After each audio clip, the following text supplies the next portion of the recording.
Hi everyone. Welcome to this online webinar where we will be discussing common post-operative problems that as soon-to-be junior residents you may face up on the wards.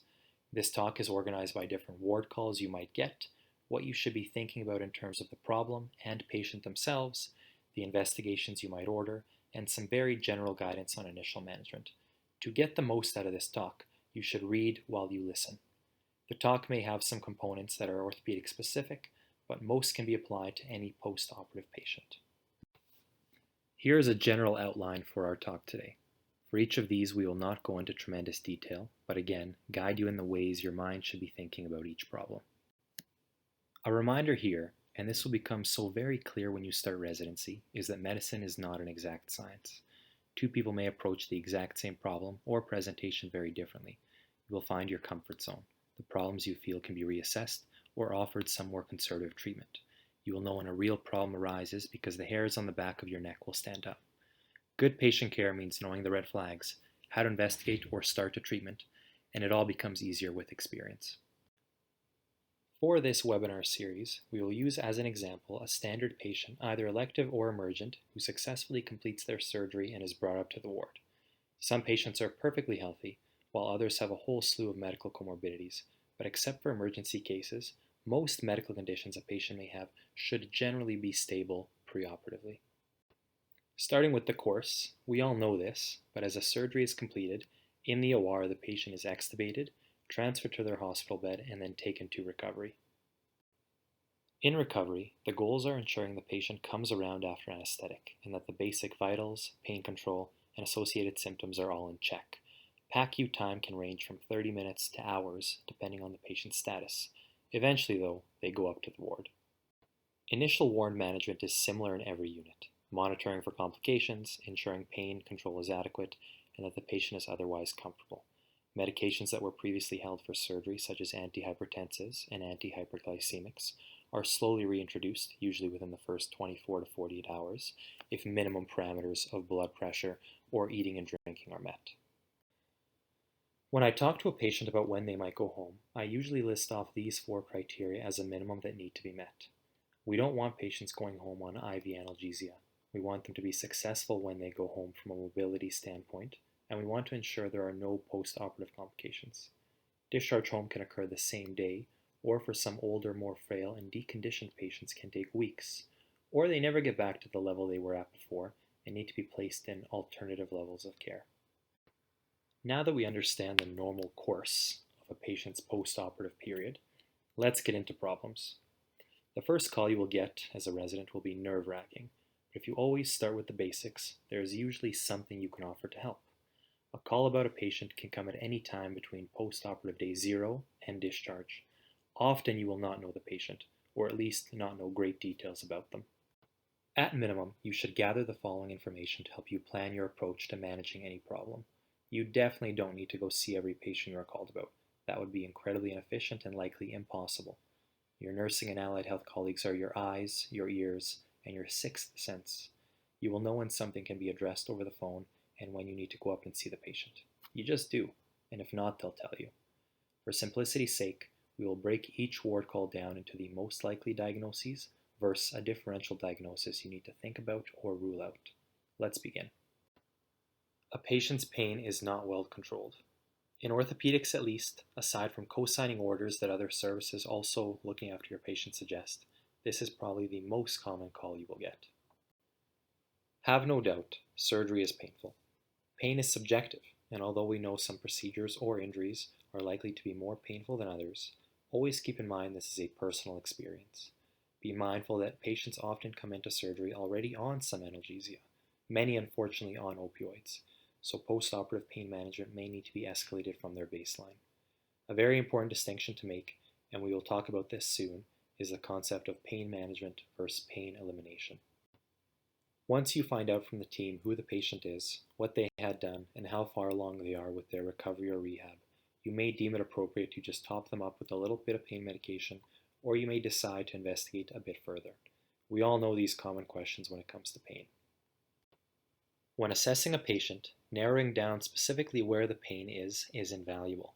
My leg hurts versus the back of my calf hurts is a very different clinical picture. Having an understanding of local anatomy and the procedure that took place gives you confidence in your differential as well. Simply put, inadequate analgesia is the most likely reason someone's pain may be climbing. Other reasons may include compartment syndrome, deep vein thromboses, a patient who has been in an awkward position for too long, or in orthopedics, sometimes the immobilization in a cast can be the problem. Again, pain is a subjective experience. It can be multifactorial: physical, psychological, emotional. Many problems can manifest as pain. Since we are dealing with the post-surgical patient, we will presume it is primarily physical. We have all seen this curve before, and many things, including pain, can be plotted on it. As we provide analgesia, people's pain decreases, but as that analgesia wears off, it may increase again. We combat this by scheduling pain medication in reasonable intervals and by having our nursing staff do regular assessments and asking patients where their pain level is at to properly titrate the next dose.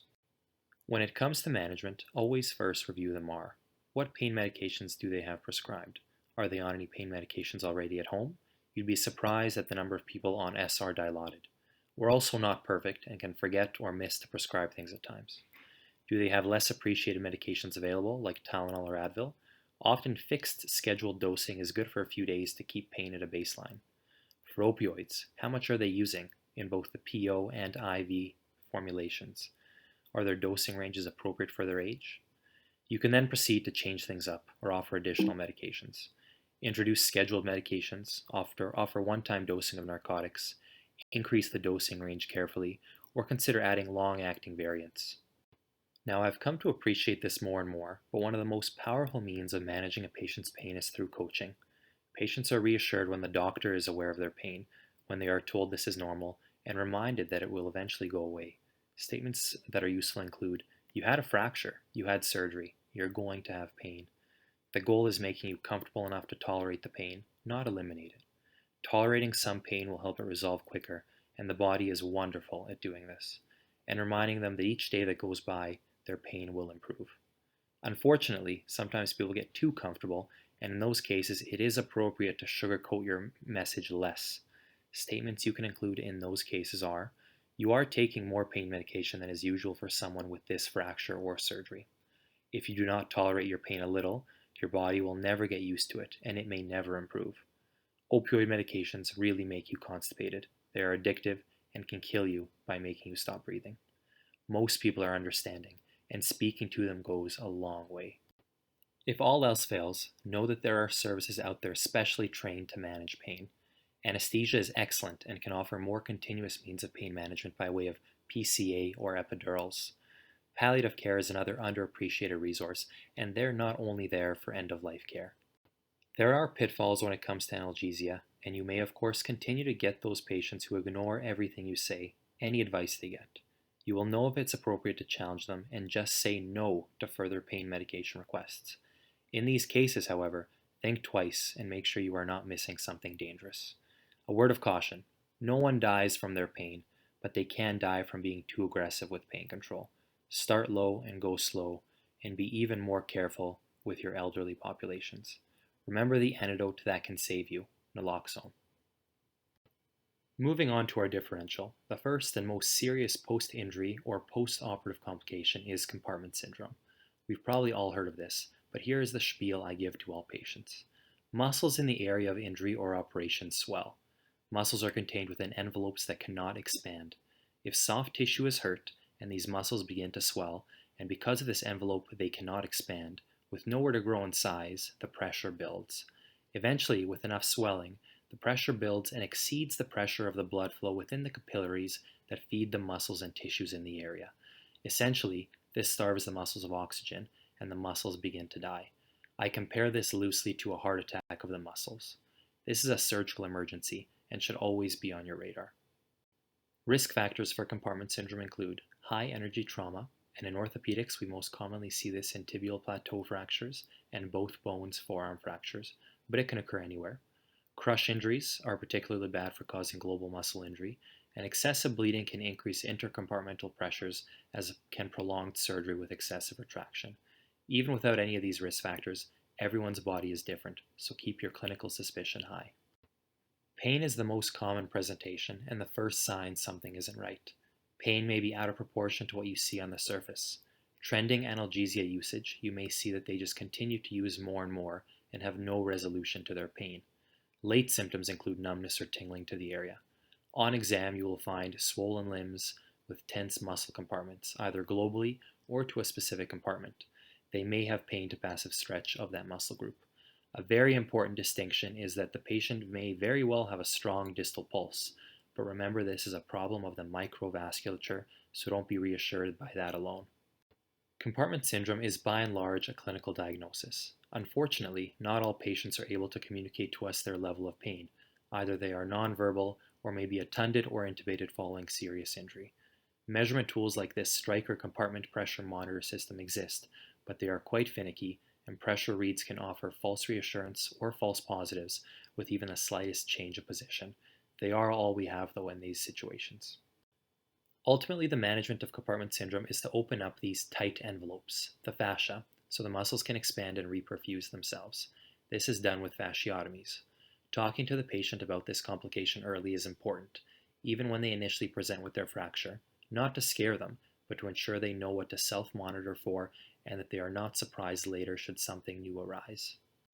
Next on our differential are deep vein thromboses. We have all seen Virchow's triad before, and injury or surgery ticks off all these boxes. Risk factors for DVTs include age, prolonged immobilization, oral contraceptive use, malignancies, obesity, pregnancy, not being on anticoagulation. The presentation of a DVT is usually fairly classic. Painful extremity, unilateral, with swelling, possibly erythema, and with significant pain to passive stretch or deep palpation to the area. Working up a suspected DVT is most reliably done with ultrasound, and do not hesitate to order it. It is quick and it is safe. Managing a DVT is most often done with anticoagulation, either short or long term.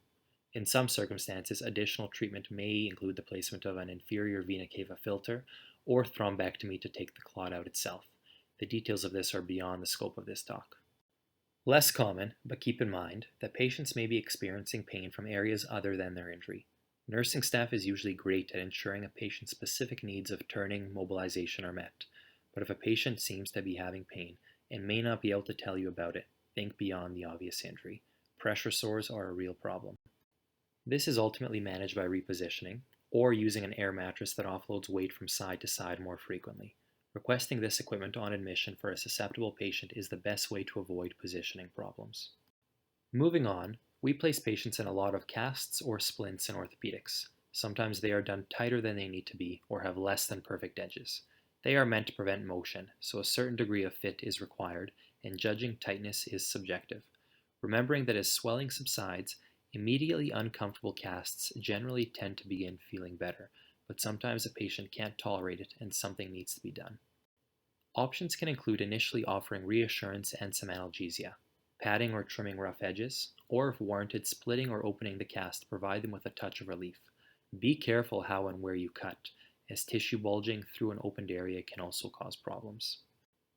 Pains can also take more chronic forms, which include that of phantom limb pain, long-standing chronic pains that can be re-aggravated, or CRPS, which is a maladaptive pain syndrome from previous injury. Next, we'll move on to a call about a febrile patient. Our bodies are in a constant ebb and flow, with our temperature fluctuating within a certain range all day long. Fever is the body's natural response to many problems, therefore fever alone is a very non-specific complaint. It may be completely benign, but it also may be an early sign of something worse. In general, the higher a fever gets, the more concerning too. Timeline, relative to their surgery, is very important, early, late, etc., especially with infectious causes. Are there any unusual symptoms? What medical complications is this patient at risk for at baseline? If you examine them, ask yourself, do they appear sick? Look around every patient to know what is going in or out of their body that normally isn't there. Thankfully, a randomly elevated temperature is most often what we find. But make sure you think about other more serious problems that may warrant intervention. Again with incidental, remember that temperature fluctuates. Single readings are not very helpful, so trending more frequently if there is a concern can be invaluable. Remember that older patients, the majority we see in orthopedics, are less capable of mounting immune responses, so numbers don't need to be sky high before a problem might be suspected. Things to try with an initial elevated temperature, assuming there are not any other presenting issues, are reassessments and Tylenol to hopefully bring down the temperature a touch. Some fevers do have real causes, though. A post-operative patient always has a wound, either closed or left open. Certain patient factors such as obesity, diabetes, age, steroid use, smoking, all predispose them to having wound complications more often. An infected wound may be subtle, or it may present with all the classic signs of wound infection. The more abnormal it looks, the more obvious the infection.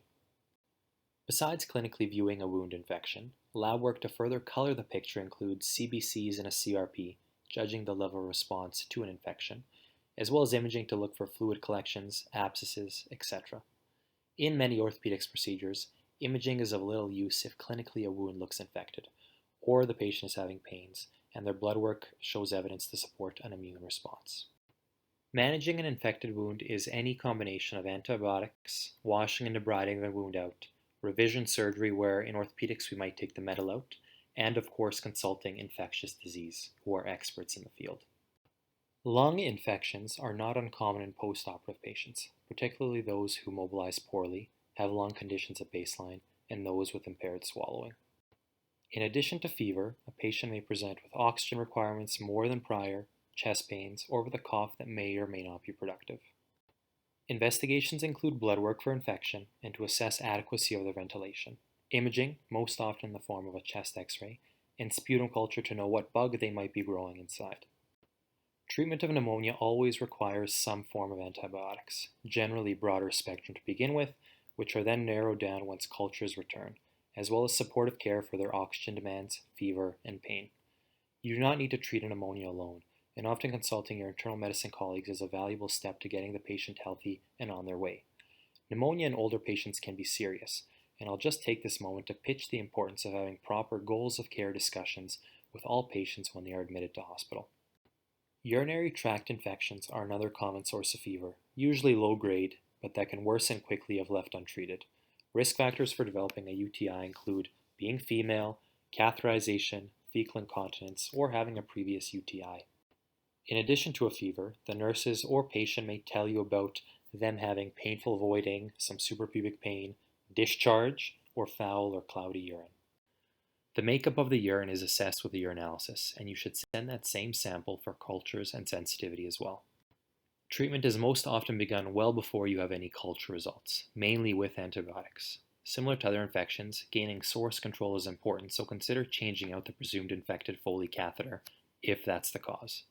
Make note that older patients may have asymptomatic bacteria, and that being too narrow-sighted thinking the UA that came back positive is your only source of infection can get you into all sorts of trouble. So think broadly. A fever can spike when a patient has bacteria in the bloodstream as a result of really any infectious source if left long enough. Other risk factors include patients unable to mount responses, those with multiple lines in them, or those who use IV drugs. Bacteremic patients can present broadly, even benign, and can turn quickly if they become septic and cannot support their blood pressure. Taking blood cultures will tell you a bug is floating around, but concomitantly doing investigations for an obvious source in the bladder, lungs, or wound is also prudent. Management is with antibiotics and source control. Although antibiotics can make the culture less ideal or sensitive, early antibiotics are the most important factor related to survival and sepsis, so be wary of waiting too long if a patient is unwell. If a patient needs to be put on vasopressors to maintain blood pressure, your immediate step should be calling ICU for further support. A less understood cause of fever is pulmonary embolism. The pathophysiology of why the body responds to the fever is beyond me, but it is well documented that it can be an early sign. Risk factors for PE include coagulopathies or not being put on anticoagulation, surgery, and in particular orthopedic surgery, trauma, poor mobility, age, and any venous congestion. The presentation of a PE can be multiple, depending on size and severity. Chest pain, shortness of breath, hemoptysis, hypotension are all possible features. Although unusual, I included restlessness in this list because one day I had a patient at the start of my residency who just could not lay still. She was squirmy. Her vitals were more or less unremarkable. I struggled thinking what could be going on. Eventually, after a broad workup, we discovered she had a PE. The gold standard is a CTPE. Lesser investigations can include a D-dimer, but this is ridden with inaccuracy and is not specific. Anyone who has had surgery will likely have an elevated D-dimer. Management of a PE starts by ensuring the patient is monitored to some degree and to offer supportive care. Treatment of the clot is patient-specific. Anticoagulation versus pushing thrombolytics versus embolectomy. This goes again beyond the scope of this talk. Just know it isn't always black and white and often requires discussion with the patient and family. Similar to an allergy to peanuts, a patient can react to anything that is given to them in the hospital too, blood or medication. Look out for signs of airway compromise, skin changes, etc. Reactions are managed by removing the offending agents if possible, offering supportive care, possibly epinephrine if anaphylactic, and maybe even a reversal agent if possible. We will touch on these briefly a little later, but be aware that withdrawal can cause fever as well. We'll move on now to the big hitter, chest pain. Hearing this is never without a moment of concern in the hospital. Thankfully, true cardiac events are not as common as someone needing more pain medication, but they do occur. Being prudent in your investigation and patient assessment can go a long way in reassuring the patient, nurses, and yourself. Look into the chart. Find out as much as possible about their past medical history and if there were any concerns or cautions going into surgery. A useful place to start is any preoperative GIM consultation that may have been done. Distressed patients stand out. Those who look fairly comfortable still give you the opportunity to breathe. Whenever there is a complaint to the chest, make sure you do a proper cardiorespiratory exam and check a patient's fluid status. Thankfully, the majority of chest pains you are called for will be nothing to write home about. But do always keep in the back of your mind that worse things do exist and do occur post-operatively that may need to be ruled out. An anxiety-provoked chest pain sensation, understandably so, is likely the root cause of many chest pains. Surgery is stressful, having pain is stressful, being hospitalized while everything in the world continues to move forward and requires attention is stressful. This sensation isn't present all the time, but rather just like us, when we get worked up about something, it can come on and escalate. Thankfully, most times it is short-lived, and by the time you get around to seeing the patient or call for an update, the pain has resolved. No matter the root cause, addressing chest pains with non-invasive interventions like oxygen, repositioning, or changing the environment can help a patient feel better, easing their symptoms.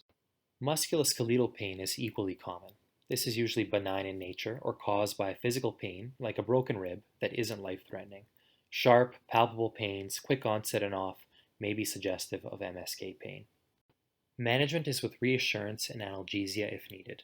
In the bottom left here, I have twice now highlighted that if there is ever any doubts, if a patient continues to be bothered by pains or they worsen, have a low threshold to start ordering some tests. Just like the boy who cried wolf, the one time you don't think twice about a complaint of chest pain might be the time they are having a real ACS event. On top of the list of our more serious differentials is always an MI. Orthopedic procedures in particular are a stress on the heart and lungs. Big artery occluding MIs are not as common as type 2 MIs, where the heart muscle is hurt due to deprivation of oxygen from a supply-demand side. We all know what puts someone at risk for an MI, but take a moment just to appreciate this list one more time. For the most part, the MI presentation is fairly classic, but be aware that atypical presentations exist as well. Have a low threshold for querying an MI and investigating if anything seems unusual. You're worried about an MI, so now take a moment and just breathe. The best thing you can do for this patient is to be calm, cool, and collected. ECG, blood work, these are your basics. Until you get these done, no one can do anything for this patient, and that's okay. Upon investigation, if you discover an MI because there's ST changes on the ECG or there's elevated cardiac enzymes without any ECG changes, the treatment protocol is fairly standard. The mnemonic MONA applies well. Morphine, oxygen, aspirin, and then sometimes nitro, depending on the location of the MI. A stat cardiology consult is warranted, followed by either monitoring, thrombolysis, or taking the patient down to the cath lab for reperfusion therapy.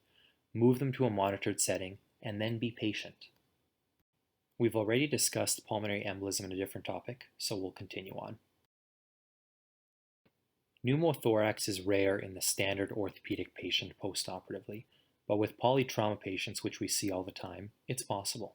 It can be provoked by intubation and positive pressure ventilation that is done during surgery. Risk factors for pneumothorax include, again, polytrauma patients, older, smokers, mechanical ventilation, and even some genetic conditions. A presentation of pneumothorax likely begins more often with respiratory symptoms, but could have chest pain, so I included it under this ward call differential.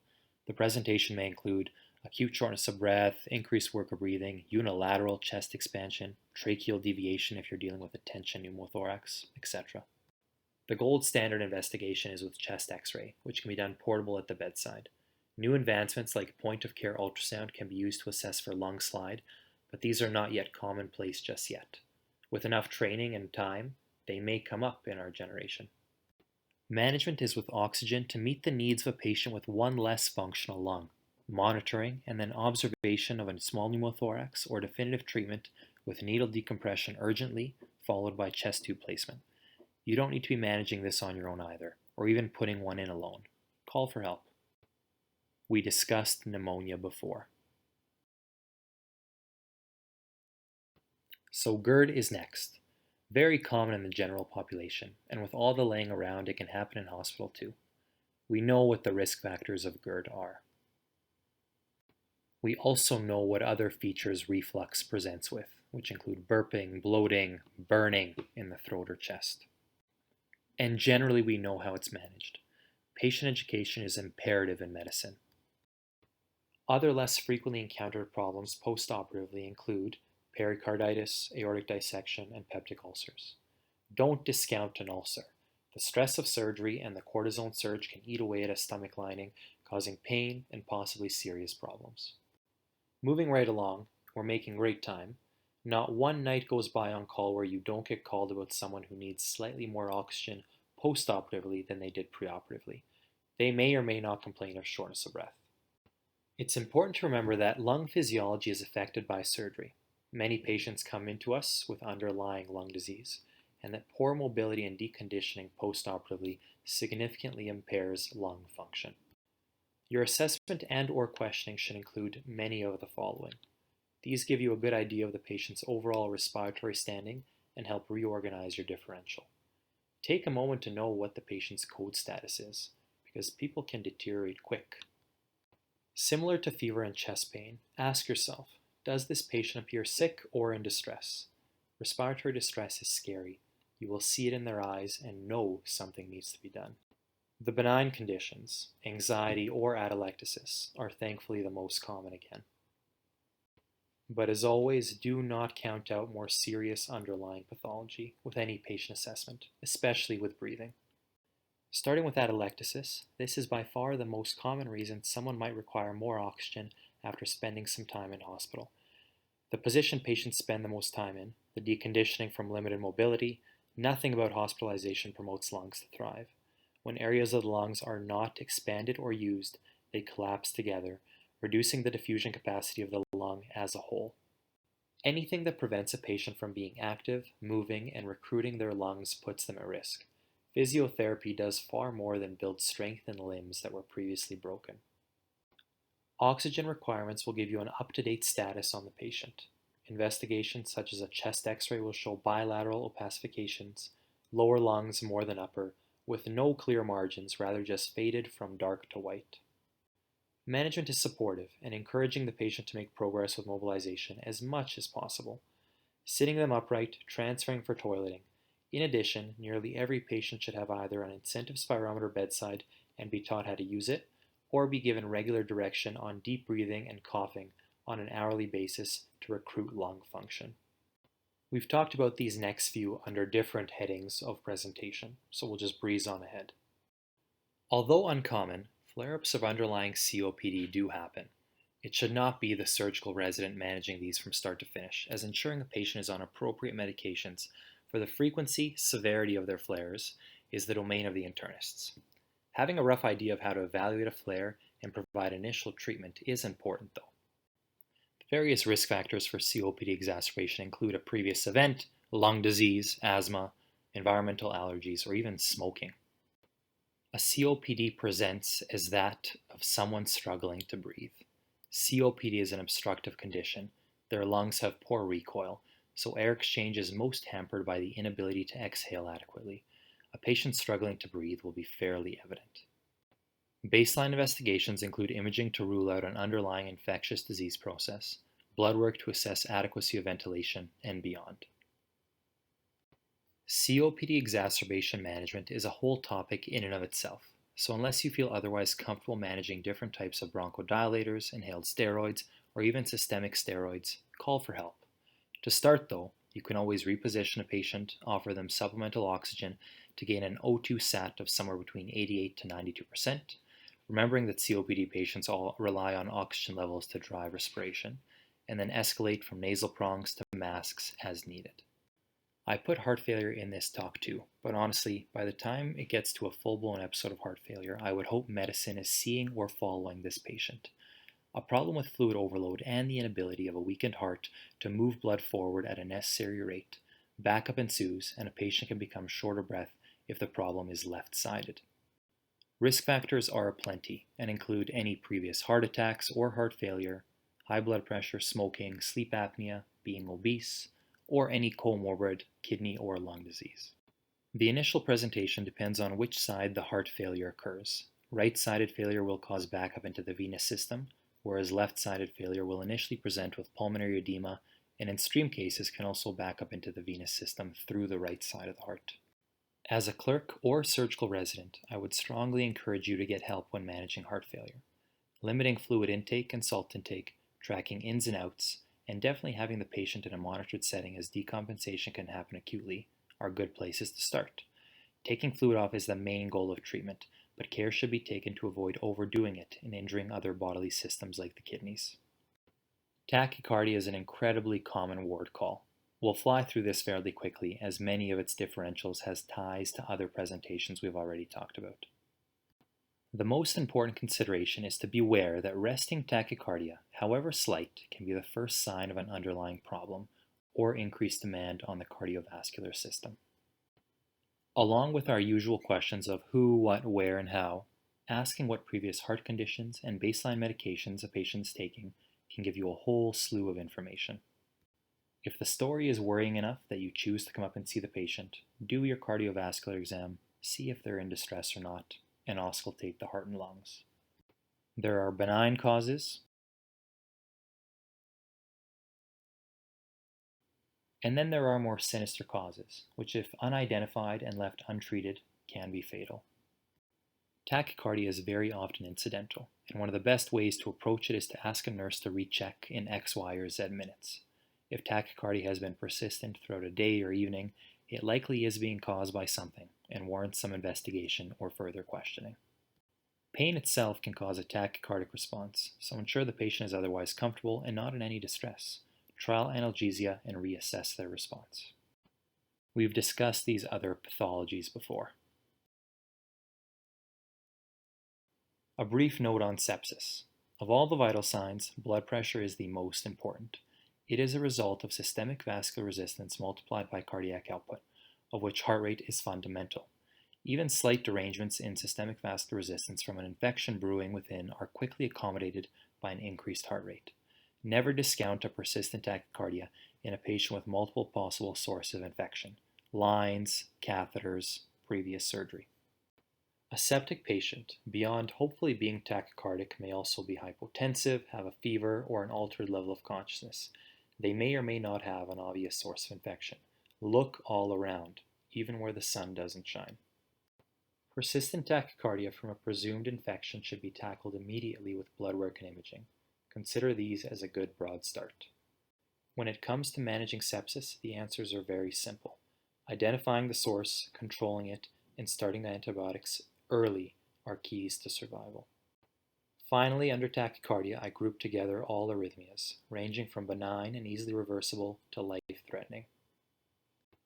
Unless a patient is monitored or getting vitals regularly, tachycardia may only be noticed upon a patient expressing a funny feeling in their chest. Other signs and symptoms may include fainting or difficulty breathing. Your ECG is the first and most important investigation. It is our eyes into the heart's rhythm. Unfortunately, not all tachyarrhythmias are caught on a 10-second ECG. so prolonged monitoring with telemetry or a Holter monitor are commonly ordered. As there usually needs to be a trigger, working up a patient for an infection or other is also warranted. Management certainly depends on the specific arrhythmia. ACLS will teach you to identify these rhythms and the first initial steps in management of each of them. In our world, atrial fibrillation is the most common encountered arrhythmia, and a consultation to internal medicine is warranted to discuss anticoagulation. Another common call, thankfully of little concern usually, is hypertension.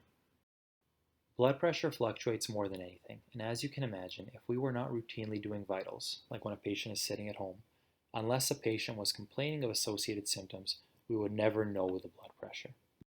Your standard questions apply, in particular noting what antihypertensive a patient is on or which ones were held for surgery. Unless something else about the patient is standing out or appearing abnormal, your exam is fairly non-contributory. Your differential is mostly benign problems, although certainly in theory anything could also trigger hypertension. A single measure does not mean much, even if the number is sky high. A hypertensive emergency is only when there are other signs of organ damage. Asking for repeated vitals, even for vitals to be done by hand, is appropriate. Persistent hypertension can be addressed with additional doses of a patient's antihypertensives, or with single doses of clonidine or metoprolol. Start low and go slow.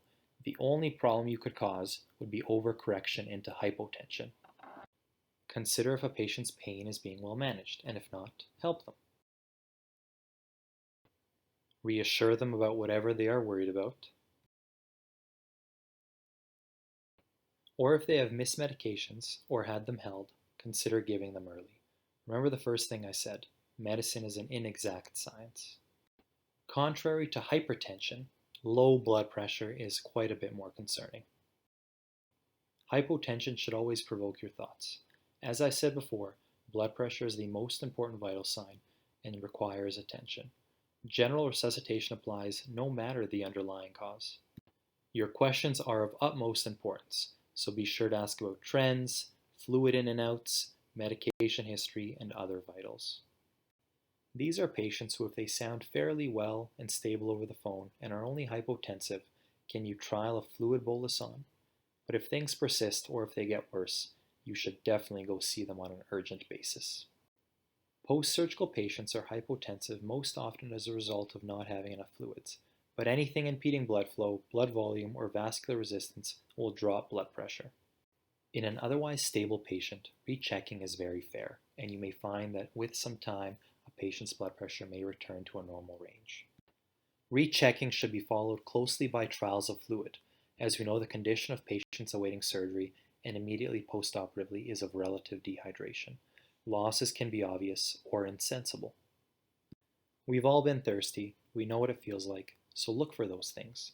Membranes, urine output, headaches might all suggest the patient is dehydrated. Although rarely done for just a dry, dehydrated patient, blood work that can confirm an equivocal fluid status exam includes a CBC for hematocrit, creatinine to see if the kidneys are happy, and a UA for the specific gravity. Treatment is, of course, loading them back up with the fluids they lost and may continue to need until eating and drinking adequately. Give volumes depending on the dehydration level and be wary of overloading a frail old patient. Encourage lots of PO intake. Of the more serious causes of hypotension, hemorrhage must be number one on your differential. After all, the patient did have surgery. Every attempt is made intraoperatively to ensure hemostasis, but things reopen or tear. In addition, a huge proportion of the elderly is on some form of anticoagulation, which even if bridged or stopped appropriately, predisposes them to increased bleeding. As mentioned, the following factors predispose someone to excessive blood loss. Take a moment to appreciate this chart of grading hemorrhage. The more blood you lose, the more bodily systems become involved. Make note that blood pressure doesn't readily decrease until a patient's lost about 750 cc's of blood, or about 1/6 of the average volume. Management is always fluids, and after some time, you need to stop diluting and put back what is being lost. Massive hemorrhage hopefully is never encountered, but after a while, everything needs to be replaced in physiologic ratios. Cardiogenic shock is a problem with the pump itself. unable to keep up the cardiac output component of the blood pressure equation. Any heart condition, old or new, predisposes a patient to further heart problems. Failing hearts are investigated the same way as any heart condition, except in the case of shock, ensuring there is no valvular disease to the impaired forward flow is of value too, so consider an echocardiogram. For a weak heart to work, it needs to be filled up to the brim so that whatever squeeze it can give will push forward the maximum amount of fluid. For that reason, giving fluids is usually appropriate. If contractility is impaired, inotropes should be given as well. By this stage, you should have ample backup with you, GIM, cardiology, even your senior resident. If the heart cannot fill because something is preventing diastolic filling, known as obstructive shock, pressures will be low. Causes may include a tension pneumothorax, cardiac tamponade, massive pulmonary embolisms, or very rarely an aortic dissection. Management is of course problem specific. Some generalities are listed here, but we won't go into any of these details now. We've talked about sepsis before. Fluids, fluids, fluids, antibiotics, and source control. These patients are sick. Our final presentation will be that of the confused or agitated patient. Given a big part of our population is elderly, confusion is very, very common. It isn't reserved, however, for just the old, as other problems can manifest as confusion or agitation. Among other parts of your assessment, as you'll see, narrowing down when and how a change occurred is very important for your differential. Your clinical exam, other than assessing if a patient is having auditory or visual hallucinations right in front of you, isn't as helpful as with all our other presentations. I only listed the more common ones we encounter in orthopedics, although in theory any systemic derangement can produce confusion or an agitated patient. On the benign side, sundowning is most common in the dementia population, or even to some degree in older patients. As the day-night shift begins, they can turn upside down and change from a sweet old lady to one that utters profanity and tries to escape the hospital all night long. Delirium is another frequently encountered presentation and can be broadly grouped into hypo or hyperactive. It seems to be common again in the dementia population or to some degree in older patients. Anything that puts the patient in an unusual or unfamiliar situation, anytime medications are changed or even routines are altered, a susceptible patient can become delirious. The hallmarks of delirium are a fluctuating course of the inability to maintain focus, remember recent events, and think clearly. It is very distinct from dementia in that it develops quickly over hours to days rather than months to years. You will typically hear a family member say, "This is not my mom." To address delirium, you often need a multifactorial approach. If there is a metabolic derangement, it needs to be fixed. Patients need to have their environment as unchanged as possible. Reassess and reconsider any new medications started while in hospital, and provide redirection and reorientation, often best done by a family member. The final topic will be that of substance abuse and its subsequent withdrawal. You cannot have a high without a low. Patients do not commonly disclose the extent to which they drink or use drugs, and even if they tell you, consider that it may be even more. We ask not to shame people, but rather to ensure that they get the most proper care possible. Signs of withdrawal are often very subtle, but can progress to near life-threatening episodes if not picked up on and managed. Symptoms can include headaches, agitation, fatigue, hallucinations, fever, insomnia, shakiness. Management for these patients is primarily supportive and ensuring they have monitoring in case the situation turns ugly. Alcohol abuse patients are best placed on a CWAP protocol. If they score low, great, but if not, then they are getting the monitoring and care they need to manage withdrawal symptoms. At the end of the day, any disturbance can cause a patient to become confused or agitated. Something isn't right in their body and they are reacting to it, so keep your differential broad. In closing, some final takeaway points. Know that most of the time you are called, it will not be for a serious emergency, but the one time you default to it being benign could be the time that it is actually bad. Remember the boy who cried wolf. Your history and exam is valuable, and experience fine-tunes this, but we are not magicians, and medicine has invented investigations to be used to diagnose and save lives. Do not hesitate to consult. At around $90 for a consultant to come and see and review your patient, it is one of the cheapest things you can do, and provides you with unlimited expertise. Listen and trust your nursing staff. What our role is in patient care is only the tip of the iceberg. We spend a fraction of the time with patients as other team members do, so value their opinion and concern. Thank you for listening. I hope you took something out of this. Please do not hesitate to reach out to me at any point with any questions or concerns. I wish you all the best. Good luck. All references are available in a specific document.